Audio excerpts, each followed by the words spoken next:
Hello दोस्तों, राधे राधे। मैं माला प्रजापति हमारे यूट्यूब चैनल में सभी दर्शकों का स्वागत करती हूँ, अभिनंदन करती हूँ। आज मैं एक बहुत ही प्यारा गहरा नाच गीत लेकर आई हूँ। अगर आप सभी को अच्छा लगे तो प्लीज लाइक करना, कमेंट करना और मेरे चैनल को सब्सक्राइब करना।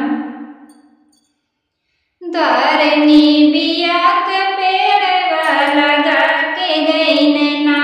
दारनी बिया के पेड़वा लगा के गई नैना, हर गई नीनी बिया झपस लागे डरिया, हर गई नीनी बिया झपस लागे डरिया, तब न लौटे ना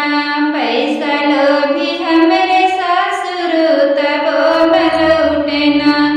पैसा लोभी हमरे सासुरु तबो न लौटे ना, दारनी बिया के पेड़वा लगा के गई नैना,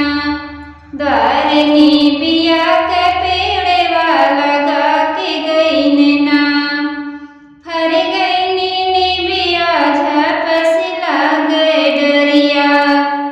हर गई नीनी बिया झपस लागे डरिया,